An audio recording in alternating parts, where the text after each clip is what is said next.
Welcome back to the adventure.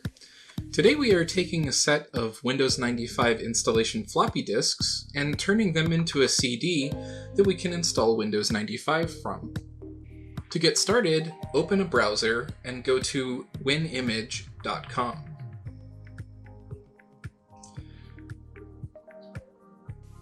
Then click on Download WinImage from the left-hand navigation bar. Select the appropriate version. In this case, we are using a 64-bit system, so we want to choose the 64-bit version. Now we can open the installer package and install WinImage. In WinImage, click on File and select Open. Browse to the folder where the disk images are stored. Select the first disk and click the Open button. Here we have a list of files contained in the disk image. If you are using physical floppy disks, you can get to this same list of files in File Explorer. Click on Image at the top and select Extract from the list. Select the folder you would like the files extracted to. I am going to go with the very well organized New Folder on the desktop. We do want Extract All Files into the same folder selected, and then click the OK button. We now have the extracted files in the new folder on the desktop. From here, we can drag and drop those files into PowerISO. Repeat the same process for the remaining 12 disk images. I actually spent a good amount of time looking through the files on the first two disks. What happens during installation is the first two disks load the setup wizard, check the license, and run the hardware analysis. Disks 3 through 13 contain all the files being copied to the hard drive. This means that some file from the first or second disk contains a manifest, or list of files, which floppy disk they're on, and what their destination is on the hard drive.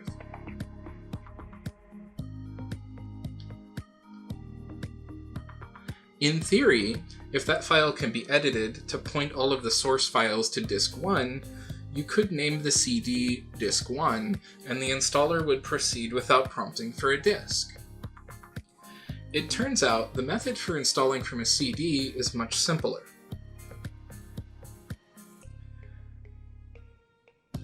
With all the files extracted from the disk images, we can drag and drop them into PowerISO.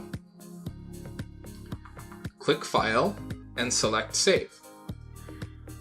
Browse to the folder where you want the ISO stored and give it a name.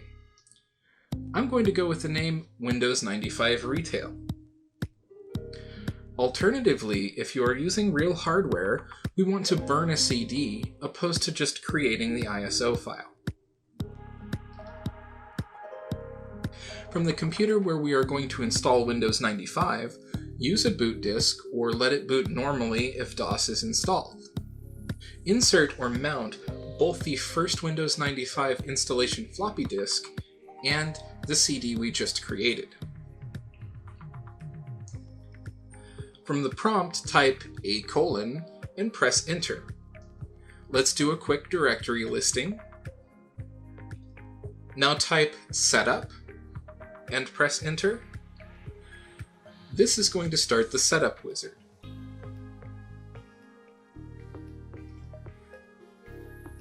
Click Continue.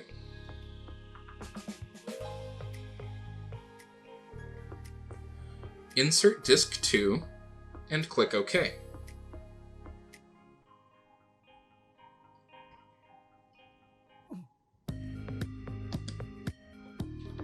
In testing, I attempted the installation several times, so it gives the option for safe recovery.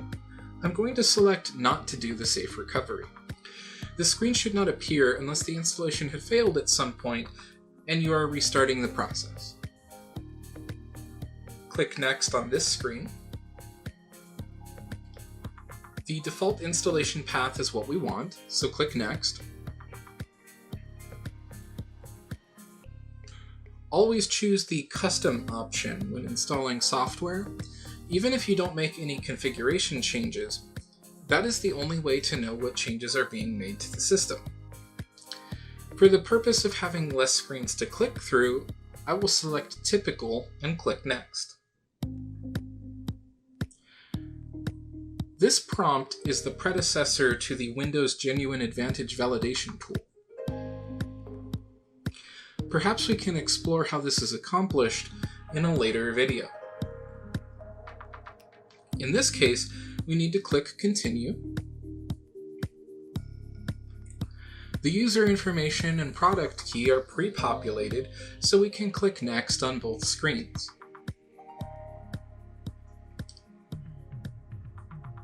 Setup detected both a network adapter and sound card in the system. I'm not going to set those up right now, so we can click Next. This analysis will attempt to find other hardware on the system, like if you have a QCAT connected. I will skip setting up any of these services and click Next. Because I selected Typical for the installation, I get this prompt. Most common components is fine. We can click Next.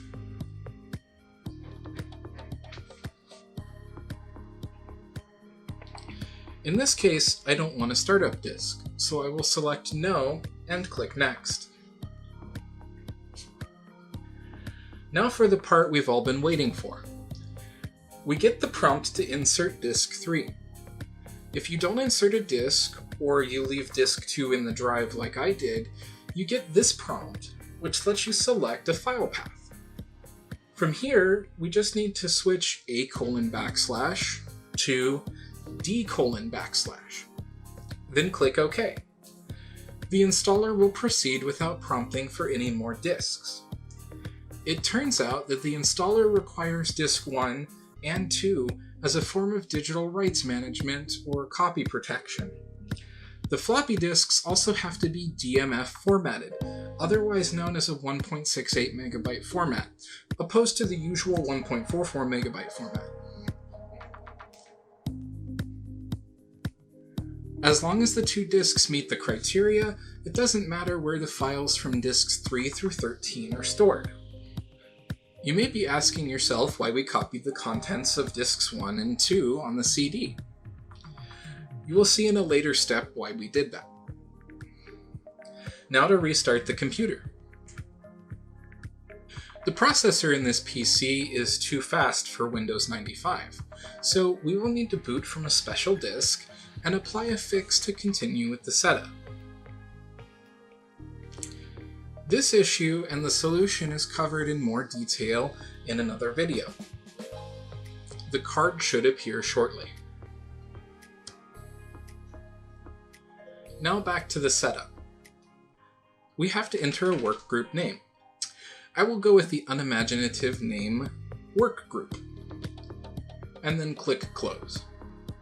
Note, if you abort the network setup before it finishes, you will get a number of errors every time Windows starts. Here we are prompted for disk 1 again. However, selecting the CD drive for the path works, so no floppy disk is required here. The fix for the processor being too fast involves this file. This is why we are getting a version conflict. At the time of recording, I misread the message.